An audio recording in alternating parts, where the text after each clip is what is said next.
दोस्तों नमस्कार। आपके अपने चैनल घटना चक नॉलेज पर आप सभी लोगों का बहुत बहुत स्वागत है। तो आज हम लेकर उपस्थित हुए हैं भारत का भूगोल जीएस पॉइंटर 4 के रूप में।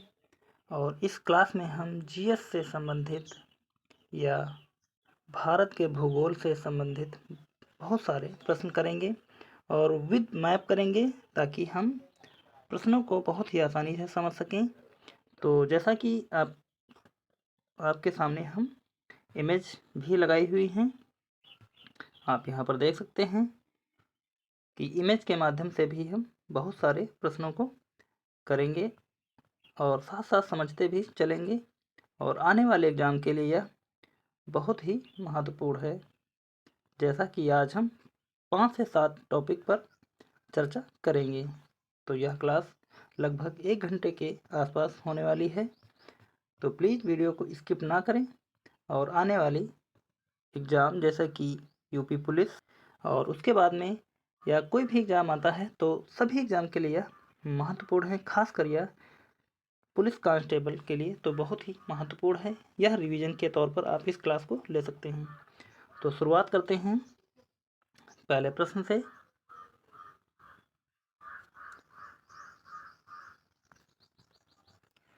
जैसा कि दिया गया है यहाँ पर पहला प्रश्न है, भारत के बारे में सही कथन है। नंबर 1, यह स्थलमंडल के कुल क्षेत्रफल का लगभग 2.4% भाग अधिकृत किए हुए है। नंबर 2, 82 डिग्री 30 मिनट पूर्वी देशांतर का उपयोग भारतीय मानक समय को निर्धारित करने के लिए किया जाता है। आगे बढ़ते हैं।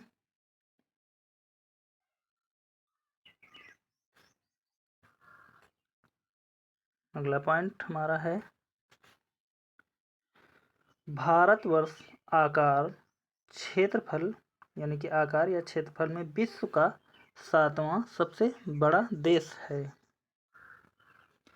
अगला पॉइंट, भारत का क्षेत्रफल संसार के क्षेत्रफल का 2.4% है, परंतु इसकी जनसंख्या 17.5% जनगणना 2011 के अनुसार है।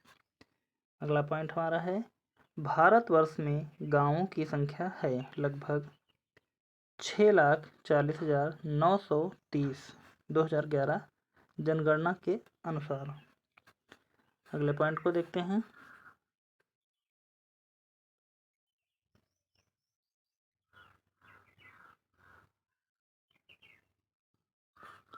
अगला देखते हैं अक्षांशीय विस्तार। अक्षांशीय विस्तार कितना है हमारा? पहला पॉइंट, भारत विस्तृत है कहाँ से कहाँ तक? 8 डिग्री 4 मिनट उत्तर से 37 डिग्री 6 मिनट उत्तरी अक्षांशों तथा 68 डिग्री 7 मिनट पूर्व से 97 डिग्री 25 मिनट पूर्वी देशांतर के मध्य। तो इसको हम आपको दिखाते हैं मैप के जरिए से ताकि हम बहुत ही आसानी से इसको समझ सकें।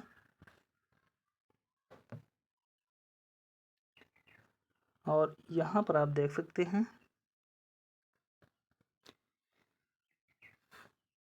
कि यह जो लाइन गई है अक्षांशीय विस्तार के लिए 8 डिग्री, आप यहाँ देख रहे हैं आज 8 डिग्री 4 मिनट से लेकर 37 डिग्री 6 मिनट तक यह है। और इस स्थान का सबसे उत्तरी बिंदु का नाम क्या है? इंदिरा कॉल। और दूसरी रेखा आप यह देख रहे होंगे यहाँ से यहाँ तक, यानी कि जो सबसे पश्चिमी किनारा और सबसे पूर्वी किनारा, तो यानी कि 68 डिग्री 7 मिनट से लेकर 97 डिग्री 25 मिनट तक है। और पूर्व से पश्चिम की लंबाई हमारी कितनी है? 2933 किलोमीटर यहाँ पर दी गई है। और उत्तर से दक्षिण की लंबाई देखें तो हमारा यह यहाँ पर दिखाया गया है कि 3214 किलोमीटर है। तो यहाँ पर 3214 किलोमीटर यानी कि उत्तर से दक्षिण की लंबाई सर्वाधिक है। और उसके साथ में हम देखेंगे कि यहाँ बंगाल की खाड़ी में या समुद्र तट की लंबाई सिर्फ देखें तो हो जाएगी, समुद्र तट की लंबाई हमारी यह लिखी हुई है 7,517 किलोमीटर, यानी कि यहाँ से लेकर यहाँ तक हमारी समुद्र की लंबाई है। और मुख्य भूमि की यदि लंबाई देखें तो मुख्य भूमि की सिर्फ हमारी लंबाई हो जाएगी 6100 किलोमीटर, जब हम यहाँ द्वीपों को छोड़ देंगे, क्योंकि हमारे भारत में बहुत सारे द्वीप दिए गए हैं। आपको दिखाते हैं, यहाँ पर जो अंडमान निकोबार द्वीप समूह है और इधर यहाँ लक्षद्वीप या अन्य द्वीप हैं, तो इन द्वीपों को मिलाकर हमारी हो जाएगी समुद्र तट और स्थल मंडल कुल मिलाकर 7,517 किलोमीटर। यदि मुख्य भूमि की लंबाई पूछी जाती है तो सिर्फ 6100 किलोमीटर होगा। जमीनी सीमा की लंबाई पूछी जाती है तो 15,200 किलोमीटर। और भारत का यदि कुल क्षेत्रफल पूछा जाता है तो भारत का कुल क्षेत्रफल हमारा हो जाएगा 32,87,263 वर्ग किलोमीटर। गलती से यह 32,000 निकल गया क्योंकि यह 32,87,263 वर्ग किलोमीटर है। और यहाँ पर आप देख रहे होंगे कि इस क्षेत्र में चाइना है और किस देश की सीमा किससे लगी हुई है आपको हम दूसरे मैप से समझाएंगे। और यहाँ पर उत्तर दक्षिण पूर्व पश्चिम का सिंबल बना हुआ है। तो देखते हैं, सीधे बढ़ते हैं अगले प्रश्न की तरफ।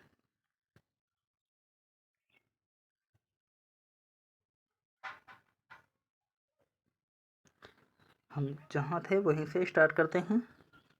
तो यहाँ हम देख रहे थे कि अच्छा विस्तृत देख चुके हैं भारत का विस्तृत, और अगला है भारत के लगभग बीचों बीच से होकर गुजरती है कौन सी रेखा? कर्क रेखा। और सिक्किम से गुजरने वाला अक्षांश रेखा है, या रेखा गुजरती है तो हो जाएगा राजस्थान से। आगे देखते हैं, जिस जिले से 70 डिग्री पूर्वी देशांतर रेखा गुजरती है वह है जैसलमेर। आगे देखते हैं, भारत एवं कर्क रेखा। कर्क रेखा इन राज्यों से होकर गुजरती है। कौन कौन से राज्य हैं हमारे पास? गुजरात, राजस्थान, मध्य प्रदेश, झारखंड, छत्तीसगढ़, पश्चिम बंगाल, त्रिपुरा और मिजोरम।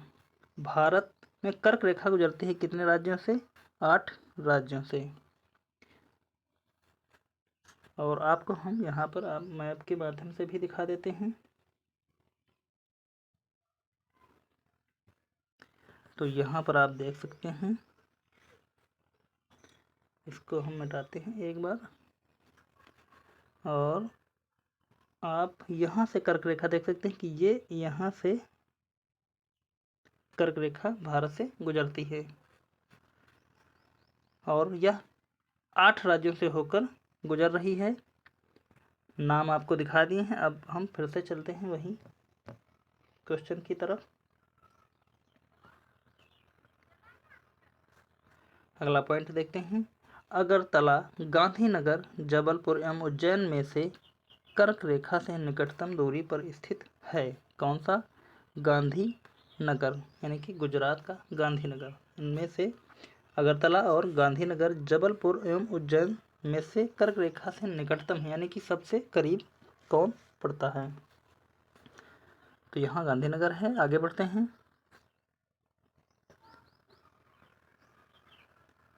अगला पॉइंट है हमारा, दिल्ली, कोलकाता, जोधपुर तथा नागपुर शहरों में से कर्क रेखा के निकट है कौन सा? तो हो जाएगा कोलकाता। आप स्थान का नाम जरूर ध्यान रखें क्योंकि यह अलग अलग पूछा जाता है और पिछले सालों में जो पेपर बने हुए हैं वहाँ पर यह पूछे भी गए हैं। तो इसी प्रकार से क्वेश्चन आया हुआ है कि दिल्ली, कोलकाता, जोधपुर तथा नागपुर शहरों में से कर्क रेखा किसके निकट है? तो आप ध्यान रखें कि कोलकाता हो जाएगा। अगला पॉइंट है हमारा, भारत को दो लगभग बराबर भागों में विभाजित करने वाला अक्षांश है? तो हो जाएगा हमारा 23 डिग्री 30 मिनट उत्तरी अक्षांश कर्क रेखा। तो कर्क रेखा हमारे भारत को लगभग दो बराबर भागों में विभाजित करती है। अगला पॉइंट, झारखंड, मणिपुर, मिजोरम तथा त्रिपुरा राज्यों में से कर्क रेखा के उत्तर में स्थित भारतीय राज्य है? तो यह उत्तर में स्थित जो भारतीय राज्य है वह हो जाएगा हमारा मणिपुर। अगला पॉइंट, हैदराबाद, चेन्नई, भोपाल तथा दिल्ली शहरों में से जून माह में दिन की अवधि अधिकतम होगी? कहाँ होगी? दिल्ली में। अगला पॉइंट हमारा मानक समय। मानक समय से जितने भी प्रश्न बनते हैं देखते हैं इनको हम। पॉइंट, जब भारतीय मानक समय के याम्योत्तर पर अर्धरात्रि है, एक स्थान पर सुबह का 6 बजता है, उस स्थान की अवस्थिति जिस याम्योत्तर पर है वह है? तो 172 डिग्री 30 मिनट पूर्व। अगला पॉइंट, गुजरात के सबसे पश्चिमी गांव और अरुणाचल प्रदेश के सबसे पूर्वी छोर पर स्थित वालांग के समय में कितने घंटे का अंतराल है? तो यहाँ पर अंतराल हो जाएगा हमारा 2 घंटे का, यानी कि अरुणाचल प्रदेश से का जो सबसे पूर्वी बिंदु है और गुजरात का जो सबसे पश्चिमी बिंदु है वहाँ से एक दूसरे के स्थान में समय के अंतराल का समय है 2 घंटे। आगे बढ़ते हैं अगले पॉइंट की तरफ।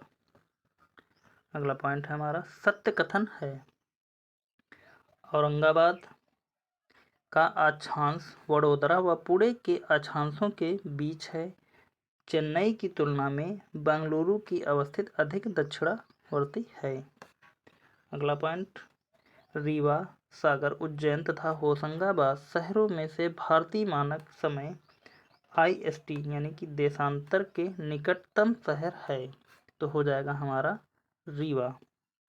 अगला पॉइंट, यदि भारतीय मानक समय के अनुसार पूर्वाह्न के 10 बजे हैं तो 92 डिग्री पूर्वी देशांतर पर शिलांग का स्थानीय समय होगा 10:38 पूर्वाह्न। तो आपको क्लास कैसी लग रही है? यदि अच्छी लग रही तो सभी लोग आप इस क्लास को एक बार लाइक कर दीजिए और चैनल को सब्सक्राइब नहीं किया है तो प्लीज़ आप सभी लोग चैनल को सब्सक्राइब कर लीजिए। तो बढ़ते हैं अगले पॉइंट की तरफ। अगला पॉइंट हमारा, यदि भारतीय मानक समय याम्योत्तर पर मध्याह्न है तो 120 डिग्री पूर्वी देशांतर पर स्थानीय समय होगा 14:30। देखते हैं अगले पॉइंट को। अगला पॉइंट है हमारा, आंध्र प्रदेश, छत्तीसगढ़, महाराष्ट्र तथा उत्तर प्रदेश राज्यों में से भारतीय मानक समय की याम्योत्तर नहीं गुजरती है? तो कहाँ से नहीं गुजरती है? महाराष्ट्र से, क्योंकि आंध्र प्रदेश, छत्तीसगढ़, उत्तर प्रदेश राज्यों से भारतीय मानक समय रेखा गुजरती है और यह महाराष्ट्र से नहीं गुजरती हैं। और उत्तर प्रदेश के कहाँ से गुजरती? उत्तर प्रदेश का अगर यदि एक स्थान पर प्रश्न पूछा जाए तो हो जाएगा इलाहाबाद के नैनी से। यहाँ इलाहाबाद के नैनी से, इलाहाबाद के नैनी। और यहाँ पर आप देख भी सकते हैं कि यहाँ पर इलाहाबाद दिया हुआ है। अगला पॉइंट, भारतीय मानक समय की देशांतर रेखा 82 डिग्री 30 मिनट गुजरती है कहाँ से? इलाहाबाद से। अगले पॉइंट की तरफ बढ़ते हैं और इलाहाबाद का नैनी स्थान हो जाएगा जैसा कि अभी बताया। आगे बढ़ते हैं, क्योंकि यूपी के एग्ज़ाम में अक्सर करके यह पूछा जाता है कि उत्तर प्रदेश के किस स्थान से मानक समय रेखा गुजरती है? तो वहाँ पर अगर इलाहाबाद नहीं दिया है, सिर्फ नैनी दिया है, तो आप नैनी को टिक कर सकते हैं। अगला पॉइंट देखते हैं। भारत की प्रामाणिक माध्यान्ह रेखा कहलाती है 82 डिग्री 30 मिनट पूर्वी देशांतर। अगला पॉइंट, भारतीय मानक समय IST एवं ग्रीनविच माध्य समय GMT में अंतर पाया जाता है, तो हो जाएगा प्लस माइनस या माइनस प्लस 5.5 घंटे का। अगला पॉइंट, यदि अरुणाचल प्रदेश में तिरप में सूर्योदय 5 बजे प्रातः IST Indian standard time, IST का मतलब है इंडियन स्टैंडर्ड टाइम होता है, तो गुजरात में कांडला में सूर्योदय होगा, यानी कि 2 घंटे बाद होगा, तो यहाँ पर हो जाएगा 7 बजे प्रातः। अगला पॉइंट देखते हैं। अगला पॉइंट हमारा है, म्यांमार से उभयनिष्ठ सीमा नहीं है। किसकी नहीं है? असम की। अगला पॉइंट, पाकिस्तान से सीमा बनाने वाले भारतीय राज्य हैं पंजाब, जम्मू कश्मीर, राजस्थान, गुजरात। नेपाल के पड़ोसी भारतीय राज्य हैं, तो नेपाल से कौन कौन सा राज्य सीमा साझा करता है? उत्तराखंड, उत्तर प्रदेश, बिहार, पश्चिम बंगाल, सिक्किम। अगला पॉइंट, भारत के साथ सबसे लंबी स्थलीय सीमा है किसकी? बांग्लादेश की। आगे बढ़ते हैं अगले पॉइंट की तरफ।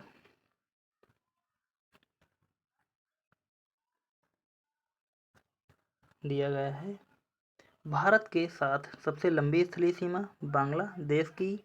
अगला पॉइंट, असम, नागालैंड, मेघालय एवं मिजोरम राज्यों में से बांग्लादेश से अपनी सीमा नहीं बनाने वाला भारतीय राज्य है, तो हो जाएगा नागालैंड।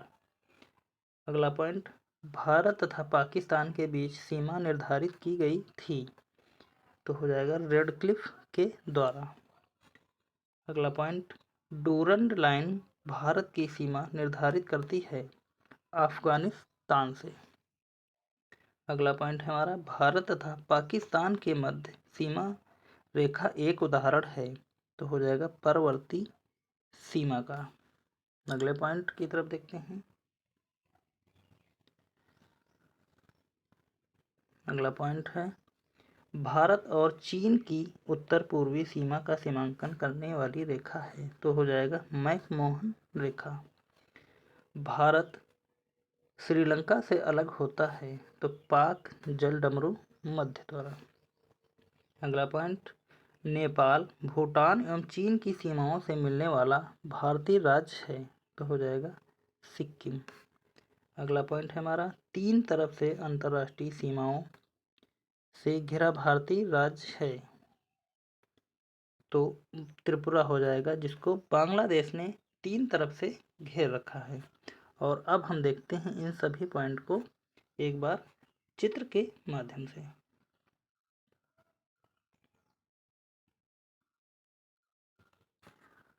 यहाँ पर आप देख सकते हैं कि भारत के पड़ोसी देश, यानी कि यहाँ पर यह भारत के पश्चिम में आप देख रहे होंगे कि पाकिस्तान है, जो रेड क्लिफ रेखा द्वारा, यह लाइन जो रेड क्लिफ रेखा द्वारा प्रदर्शित की जाती है, और यहाँ पर अफगानिस्तान है।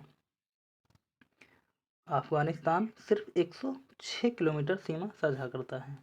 और यहाँ पर इस तरफ आप देख रहे होंगे कि चाइना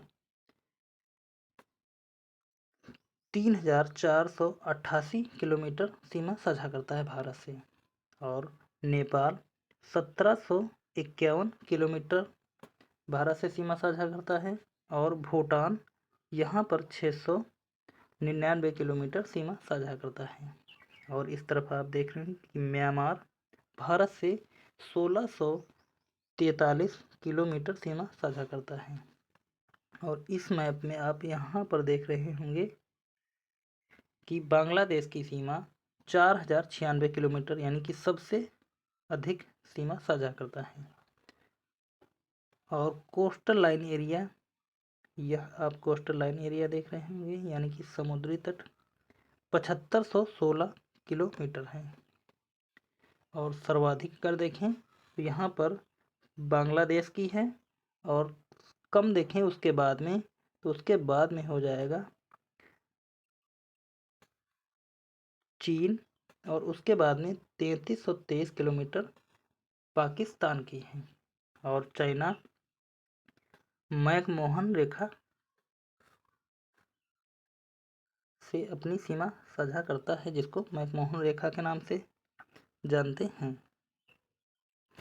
तो उम्मीद करता हूँ कि चित्र के माध्यम से आप सभी लोगों को समझ में आया होगा। तो बढ़ते हैं सीधे फिर अगले हम प्रश्नों की तरफ। पॉइंट दिया गया है अगला हमारा, भारत के प्राकृतिक प्रदेश। पॉइंट है हमारा, भारत से उपलब्ध पूरा चुंबकीय परिणामों से संकेत मिलते हैं कि भूतकाल में भारतीय स्थल पिंड सरका है। तो हो जाएगा उत्तर की ओर। अगला पॉइंट, भारतीय उपमहाद्वीप मूलतः एक विशाल भूखंड का भाग था जिसे कहते हैं। तो हो जाएगा गोंडवाना लैंड। और भारत यदि पूछा जाता है कि मूलतः किसका भाग है, तो गोंडवाना लैंड आप लगा सकते हैं। अगला पॉइंट हमारा है, भारत विभाजित है 4 प्राकृतिक प्रदेशों में। अगला पॉइंट, उत्तराखंड में पाताल तोड़ कुएं पाए जाते हैं। तो हो जाएगा सही उत्तर तराई क्षेत्र में। अगला पॉइंट,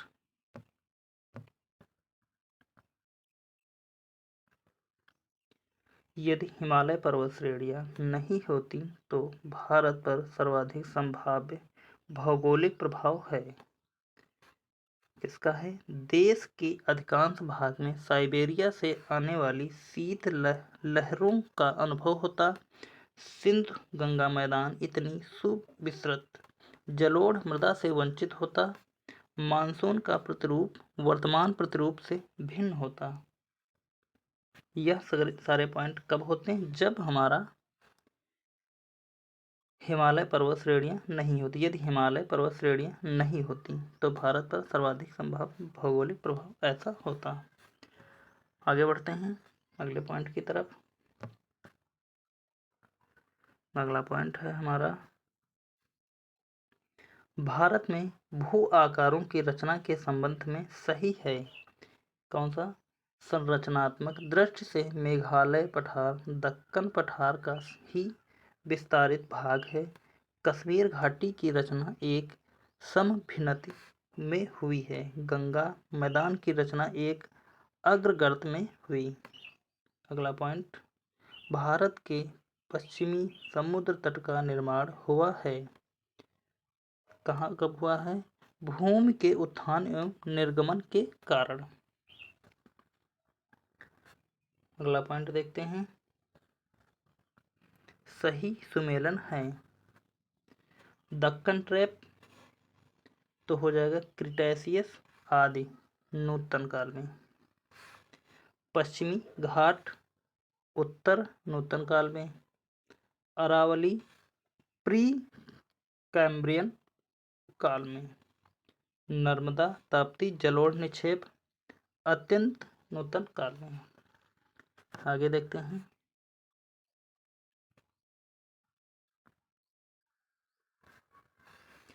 केरल का कुट्टानाड या कुट्टानाडु प्रसिद्ध है। केरल का कुट्टानाड प्रसिद्ध है किसके लिए? भारत के न्यूनतम ऊंचाई वाले क्षेत्र के रूप में। इसे केरल का धान का कटोरा कहा जाता है। FAO द्वारा इसे वैश्विक महत्वपूर्ण कृषि विरासत प्रणाली GAIS घोषित किया गया है। आगे देखते हैं अगले पॉइंट की तरफ। नंबर 2, उत्तर का पर्वतीय प्रदेश। तो उत्तर के पर्वतीय प्रदेश में देखते हैं, कथन दिया गया है। कथन ए, हिमालय से निकलने वाली सभी नदियां सतत वाहिनी हैं। बिल्कुल सही है। कारण दिया है, हिमालय अपनी वर्षा का अधिकांश दक्षिणी पश्चिमी मानसून से प्राप्त करता है, तो यह भी सही है। तो यहाँ पर देख सकते हैं ए तथा आर दोनों सही हैं, परंतु आर ए की सही व्याख्या नहीं है, यानी कि सही दोनों है लेकिन सही व्याख्या ए की आर नहीं कर रहा है। आगे बढ़ते हैं अगले पॉइंट की तरफ। अगला पॉइंट है कथन ए, हिमालय से निकलने वाली नदियां सतत वाहिनी हैं। बिल्कुल सही है। कारण दिया है, हिमालयन नदियों का उद्गम स्रोत हिमानियों में स्थित है। तो आप जब भी कथन कारण हो तो आप इस तरीके से पढ़ते, पहले कारण पढ़ेंगे, हिमालय नदियों का उद्गम स्रोत हिमानियों में स्थित हैं, और उसके बाद में हम क्योंकि लगाएंगे, हिमालय में स्थित हैं क्योंकि हिमालय से निकलने वाली नदियां सतत वाहिनी हैं।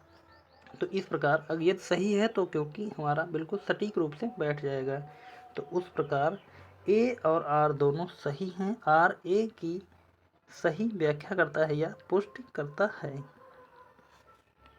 अगले पॉइंट की तरफ बढ़ते हैं। हिमालय की रचना समांतर वलय श्रेणियों में हुई है, जिसमें से प्राचीनतम श्रेणी है बृहत हिमालय श्रेणी। अगला पॉइंट,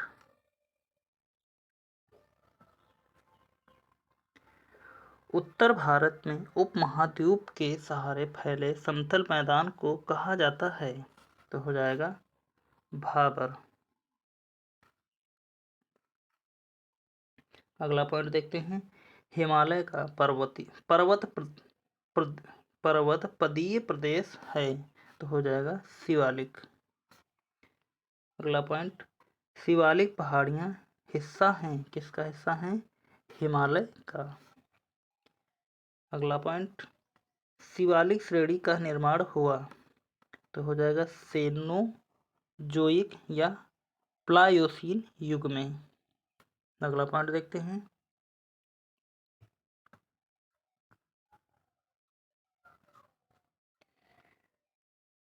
शिवालिक पहाड़ियाँ हिस्सा हैं, किसका, हिमालय का। शिवालिक श्रेणी का निर्माण हुआ है सेनोजोइक या प्लायोसीन युग में। अगला पॉइंट, शिवालिक श्रेणियों की ऊंचाई है 850 मीटर से 1200 मीटर के मध्य। शिवालिक शैल समूह के दक्षिण में भाबर क्षेत्र उदाहरण है, तो हो जाएगा गिरिपद की स्थिति का। अगला पॉइंट,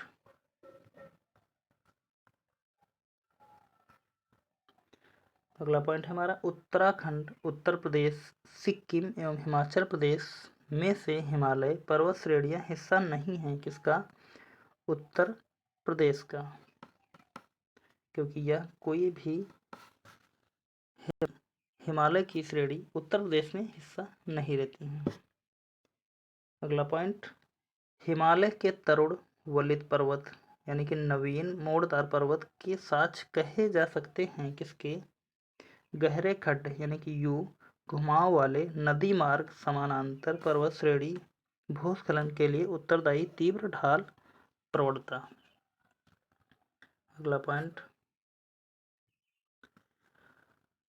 है नीचे दिए हुए जम्मू कश्मीर के मानचित्र की जांच कीजिए। तो यहाँ पर दिया गया है नंबर 1, 2, 3, 4। तो नंबर 1 यहाँ पर है, नंबर 2, नंबर 3, नंबर 4, इस प्रकार से यहाँ पर नंबर दिए गए हैं। तो इनको क्रम से लगाना है, तो यह हो जाएगा नंबर 1 काराकोरम। तो यह हमारी काराकोरम है।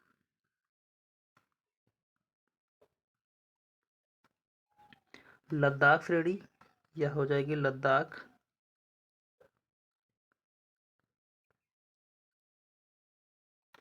पीर पंजाल की बात करें तो यह हमारी पीर पंजाल हो जाएगी, पीर पंजाल। अगला है पीर पंजाल श्रेणी हमारी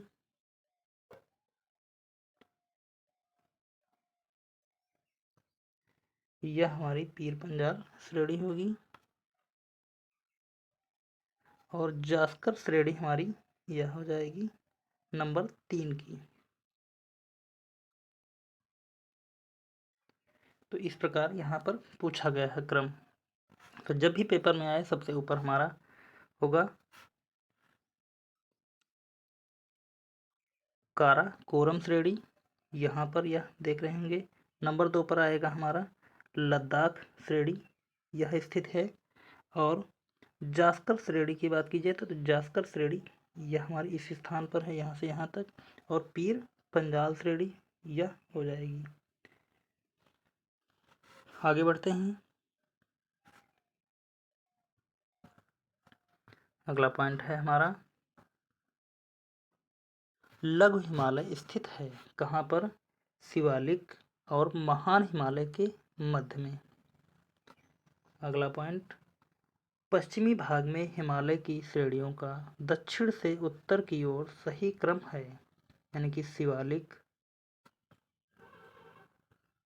सबसे पहले शिवालिक आएगा, फिर लघु हिमालय, फिर महान हिमालय।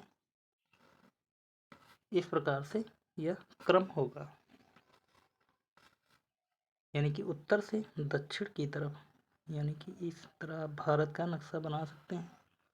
सॉरी, यहाँ पर बहुत बोर्ड में कम जगह होने के कारण यहाँ पर अच्छा बनेगा नहीं। तो इस प्रकार हम देख सकते हैं कि जैसा कि आप मैप तो जानते ही हैं। यहाँ पर हम बढ़ते हैं अगले पॉइंट की तरफ। सबसे नवीन पर्वत श्रेणी है तो हो जाएगी शिवालिक। अगला पॉइंट है दक्षिण भारत में नवीनतम चट्टान प्रणाली है तो किसकी है? गोंडवाना लैंड की। अगला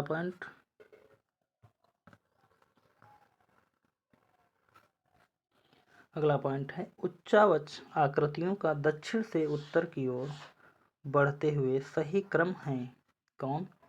धौलाधर, जास्कर, लद्दाख और काराकोरम। तो ऊंचाई के हिसाब से यहाँ पर पूछ रहा है उत्तर से दक्षिण की ओर बढ़ता क्रम, यानी कि धौलाधर, जास्कर, लद्दाख और काराकोरम। अगला पॉइंट हिमालय में उत्तर दिशा की ओर के क्रम वाली पर्वत श्रेणी है तो कौन सी है? पीर पंजाल पर्वत श्रेणी, फिर जास्कर पर्वत श्रेणी, लद्दाख पर्वत श्रेणी, काराकोरम पर्वत श्रेणी। अगला पॉइंट हिमालय में पूर्व से पश्चिम की ओर पर्वत शिखरों का सही क्रम है कौन सा है? कंचनजंगा, एवरेस्ट, अन्नपूर्णा, धौलागिरी। अगले पॉइंट की तरफ बढ़ते हैं। अगला पॉइंट है पूर्वी हिमालय की तुलना में ट्री लाइन का ऊंचाई मान पश्चिमी हिमालय में होता है। कैसा होता है? कम होता है। ट्री लाइन की ऊंचाई का मान पश्चिमी हिमालय में होता है कम। अगला पॉइंट हिमालय की पहाड़ी श्रृंखला में ऊंचाई के साथ इन कारणों से वनस्पति में परिवर्तन आता है। तापमान में गिरावट, वर्षा में बदलाव, मिट्टी का अनउपजाऊ होना। अगले पॉइंट की तरफ बढ़ते हैं।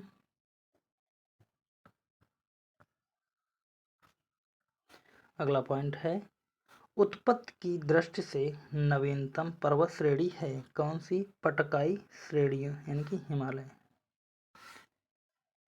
अगला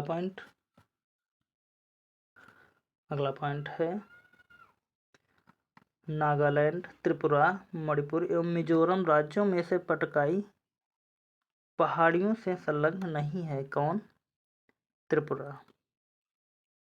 अगला पॉइंट पीर पंजाल श्रेणी पाई जाती है तो यह जम्मू कश्मीर में पाई जाती है। अगला पॉइंट कश्मीर घाटी स्थित है तो कहाँ पर स्थित है? बृहद हिमालय व पीर पंजाल श्रेणियों के मध्य। आगे बढ़ते हैं अगले पॉइंट की तरफ।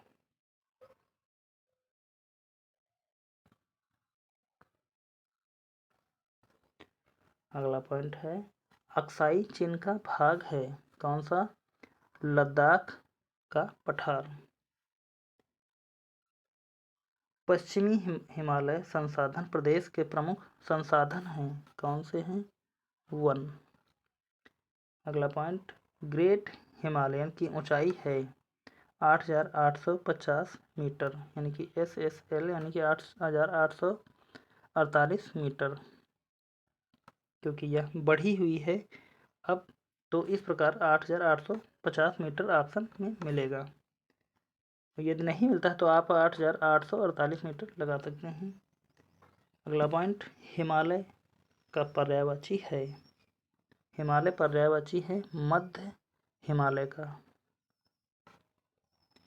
तो यहाँ पर हमने बहुत सारे पॉइंट कवर किए और अभी हमारा काफ़ी लंबा है, तो हम इस सारे तथ्यों को एक और दूसरी अगले क्लास में करते हैं, क्योंकि यहाँ से यदि हम ज़्यादा करते हैं तो अभी हमारा 36 स्लाइड हुई हैं और 36 अभी बाकी हैं, तो यह वीडियो बहुत ही लंबा बन जाएगा। तो इस कारण हम जितना भी यह बचा हुआ है, क्योंकि इस GS पॉइंटर की बुक में कम से 10 क्लासें आएंगी, तो यहीं तक आज रखते हैं। मिलते हैं अगले वीडियो में, तब तक के लिए धन्यवाद। और आप सभी लोगों को यह वीडियो कैसा लगा है तो प्लीज़ आप लोग हमें कमेंट में कमेंट करके ज़रूर बताएं। यदि कोई त्रुटि होती है तो आप हमें कमेंट करके ज़रूर बता सकते हैं। और यदि वीडियो को अभी तक लाइक नहीं किया है तो प्लीज़ आप सभी लोग वीडियो को लाइक कर दें, और चैनल को सब्सक्राइब नहीं किया है तो आप सभी लोगों से विनती है कि आप सभी लोग एक बार चैनल को सब्सक्राइब कर लें और ज़्यादा से ज़्यादा लोगों तक शेयर कर दें इस क्लास को। तो मिलते हैं फिर अगले वीडियो में, तब तक के लिए धन्यवाद। जय हिंद।